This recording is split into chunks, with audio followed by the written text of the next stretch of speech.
Halo semuanya, Assalamualaikum warahmatullahi wabarakatuh.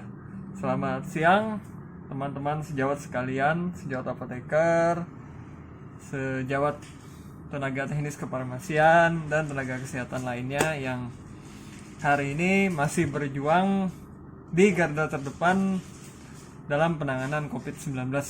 Semoga semuanya dalam keadaan sehat walafiat. Oke, pada kesempatan ini kembali lagi dengan saya Apoteker Zaini. Hari ini saya akan share informasi kepada teman-teman semua, khususnya kepada teman-teman sejawat apoteker baru ya, yang belum pernah mungkin berpraktek selama ini, atau bagi teman-teman yang barusan kemarin baru lulus apoteker kemudian mau berpraktek di apotek. Nah, pada kesempatan ini di video kali ini saya akan share informasi kepada teman-teman semua bagaimana cara mengurus surat izin praktek apoteker, khususnya ya untuk yang berpraktek di apotek.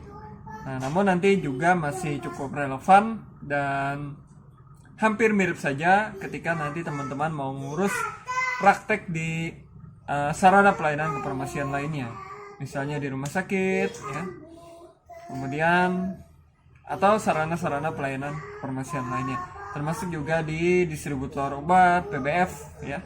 Kemudian mungkin juga ada yang berpraktek di industri obat tradisional. Beberapa syarat yang saya sampaikan tadi, beberapa syarat yang saya sampaikan nanti itu hampir-hampir mirip. Oke.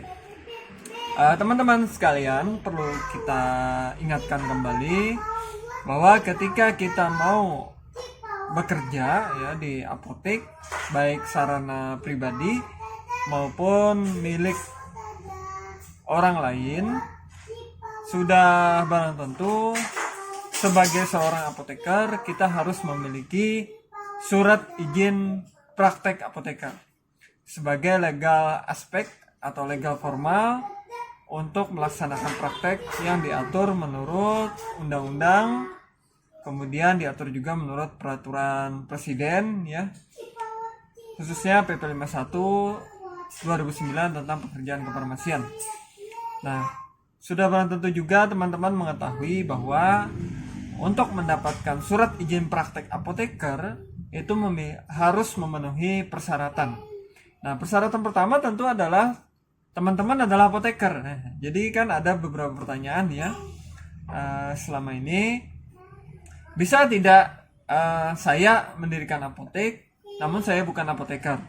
Bisakah saya mendirikan apotek tapi saya misalnya adalah profesi kesehatan lainnya?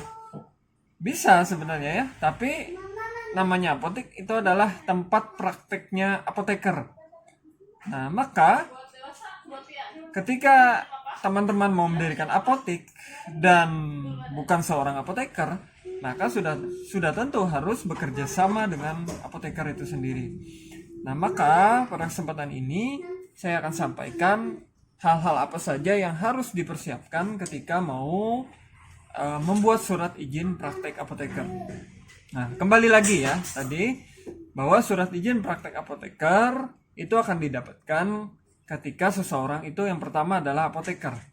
Nah, apoteker itu dia akan menyandang gelar apoteker ketika sudah memiliki satu surat tanda registrasi apoteker atau kita sebut dengan STRA. Kemudian yang kedua adalah sertifikat kompetensi atau kita singkat dengan Serkom. Yang ketiga adalah surat sumpah bahwa apoteker sudah melaksanakan sumpah apoteker yang disampaikan di hadapan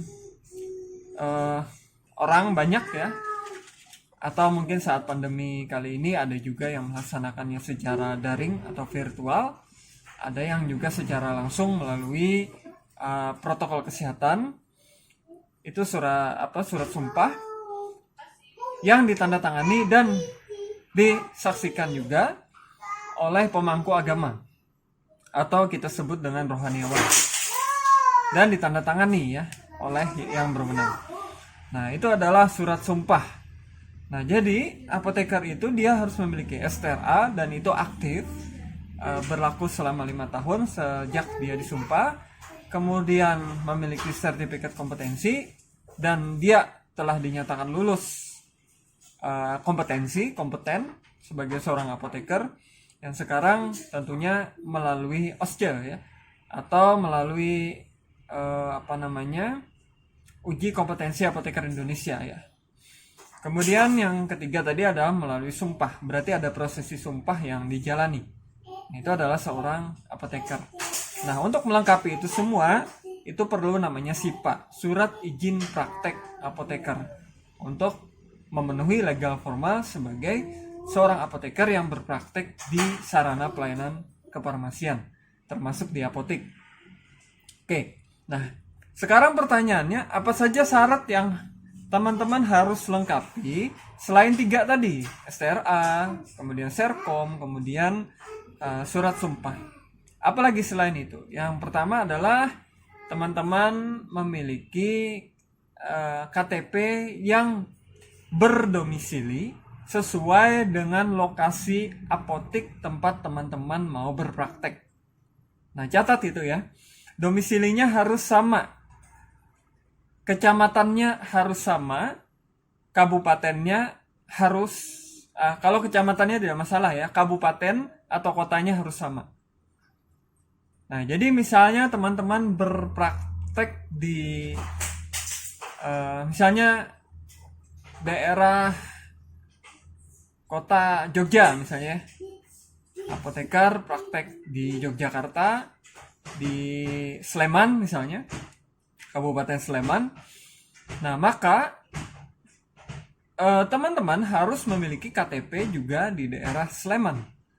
Nah, jika teman-teman nanti memiliki KTP yang berbeda, misalnya di kabupaten lain, misalnya Kulon Progo, nah maka harus membuat surat keterangan domisili, yang mana kita berdomisili juga di daerah Sleman, Yogyakarta.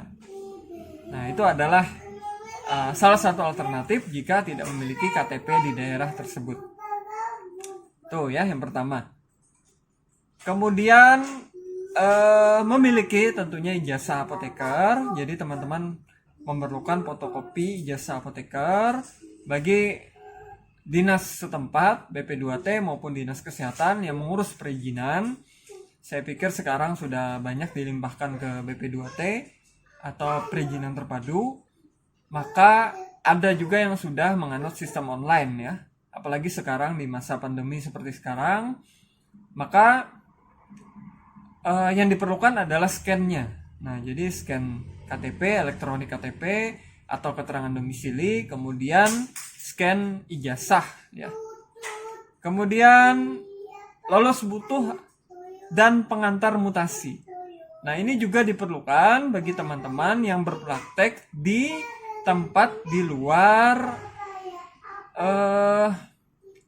luar tempat kampus di mana meluluskan kita gitu ya. Misalnya tadi kampusnya berada di daerah Sleman, Yogyakarta. Nah, maka bagi teman-teman yang mau berpraktek di daerah lain, apalagi lintas provinsi nantinya, misalnya kembali ke daerah ya, katakanlah ke Sumatera Barat misalnya, atau ke Kalimantan Barat misalnya ya.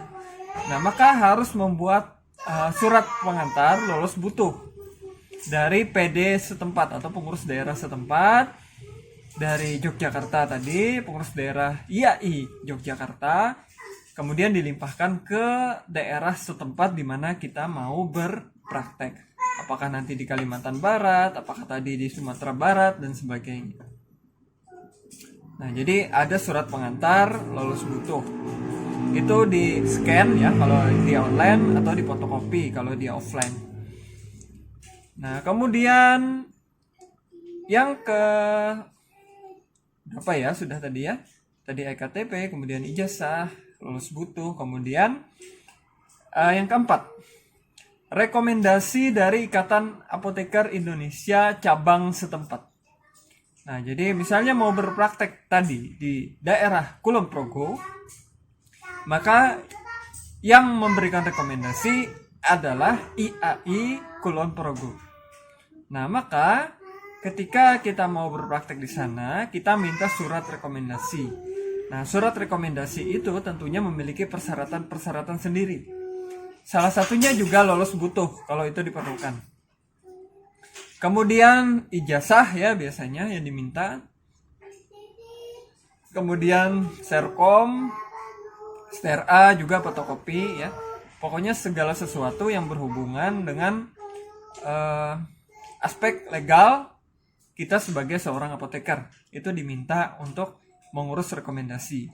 Dan biasanya juga diminta perjanjian kerjasama antara apoteker dan pemilik sarana apotek jika apoteker tersebut bekerja sama dengan pemilik sarana atau investor, atau dengan kata lain apotek itu bukan miliknya sendiri. Nah, maka dia bekerja sama. Biasanya IAI juga meminta fotokopi akta notaris.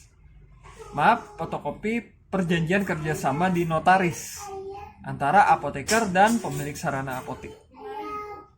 Yang mana di sana klausulnya ada tertentu ya, termasuk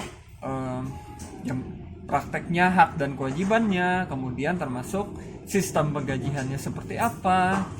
Itu akan dilihat oleh teman-teman yang ada di pengurus cabang IAI setempat. Nah, jadi itu ya kira-kira rekomendasi, tapi saya tidak hafal detailnya. Bagi teman-teman sejawat itu bisa langsung ke IAI setempat kemudian meminta blanko untuk rekomendasi. Nah, kemudian pada daerah-daerah tertentu itu ada mempersyaratkan surat keterangan sehat dan tidak buta warna ya. Seperti di daerah saya ini itu diminta surat keterangan sehat dan tidak buta warna dari dokter yang memiliki surat izin praktek. Nah, jadi teman-teman bisa datang ke puskesmas, bisa datang ke rumah sakit kepada dokter-dokter yang memiliki SIP, itu minta surat keterangan sehat jasmani rohani dan surat keterangan tidak buta warna. Kemudian bagi teman-teman yang kebetulan pegawai negeri sipil, juga mungkin TNI atau pegawai swasta ya, yang juga bekerja di tempat lain, kemudian mau berpraktek apoteker, misalnya prakteknya malam hari dengan sistem shift, kebetulan paginya bekerja, itu juga membutuhkan surat izin ya dari atasan atau pimpinan di mana tempat teman-teman bekerja. Nah, terutama untuk TNI, kemudian PNS ya, itu membutuhkan surat izin dari atasan bahwa kita dibolehkan untuk berpraktek apoteker di luar pekerjaan utama kita. Nah, jadi bagi teman-teman yang tidak bekerja itu tidak menjadi masalah ya. Nah, jadi syarat ini bisa dilewati atau tidak dibuat ya bagi teman-teman yang hanya fokus berpraktek apoteker di sarana pelayanan kefarmasian yang dimiliki. Kemudian selanjutnya juga diperlukan surat keterangan tidak bekerja di lingkungan pelayanan kefarmasian asal ya. Nah, misalnya tidak bekerja di PBF, tidak bekerja di apotek sebelumnya, itu diperlukan surat keterangan. Nah, atau bisa juga mencantumkan surat pengunduran diri sebagai bukti bahwa kita tidak bekerja lagi di tempat asal. Nah, jadi bagi teman-teman yang sebelumnya sudah pernah bekerja di PBF, bagi teman-teman yang sebelumnya sudah pernah bekerja di apotek atau sarana pelayanan kefarmasian lain yang juga membutuhkan surat izin praktek apoteker, maka teman-teman harus membuat surat keterangan bahwa teman-teman itu sudah tidak bekerja di tempat tersebut. Dan lebih baik lagi melampirkan surat pengunduran diri bahwa kita memang tidak bekerja lagi di tempat tersebut. Karena teman-teman kita ketahui bahwa untuk apotek, pemegang surat izin apotek dan surat izin praktek apoteker untuk praktek yang pertama atau SIPA 1 ya, itu tidak boleh merangkap bekerja di sarana pelayanan kefarmasian lain yang juga kita memiliki SIA dan SIPA di tempat tersebut. Nah, sehingga harus dinyatakan memang bebas praktek. Nah, kemudian ada persyaratan foto ya, biasanya digunakan untuk menempelkan pada surat izin praktek, biasanya ukuran 4x6 sesuai kebutuhan di daerah tersebut. Kemudian surat kuasa bermaterai apabila pengurusan izin bukan yang bersangkutan. Nah, jadi boleh juga ya, kalau di tempat saya itu ada keringanan bahwa pengurusan izin SIPA itu boleh diwakilkan oleh orang lain. Namun kita perlu membuat surat kuasa atas izin pengurusan tersebut. Nah, jadi teman-teman cukup banyak ya, seperti yang saya sampaikan tadi, terkait bagaimana mengurus surat izin praktek apoteker. Jadi yang saya sebutkan tadi termasuk juga surat tanda registrasi apoteker atau STRA yang dikeluarkan saat ini oleh Komite Farmasi Nasional di Jakarta, kemudian juga sertifikat kompetensi, dan juga adalah surat sumpah apoteker. Nah, jadi setidaknya ada 11 poin yang harus kita persiapkan ketika kita mau mengurus surat izin praktek apoteker. Kemudian pertanyaannya, kapan dibuatnya surat izin praktek apoteker? Itu sebelum apotek berdiri atau pada saat pergantian apoteker ya. Apoteker lama berhenti, kemudian diganti kita sebagai apoteker baru di tempat tersebut. Itu diurus surat izin praktek apoteker. Nah, kemudian apakah berbarengan dengan surat izin apotek? Ya, jawabannya berbarengan. Ya, berbarengan diurus antara SIA dan SIPA-nya. Jadi nanti SIA dan SIPA akan keluar secara bersamaan. Jadi izinnya akan keluar secara bersamaan dari dinas terkait. Apakah nanti dinas kesehatan atau dari Badan Perizinan Terpadu Satu Pintu.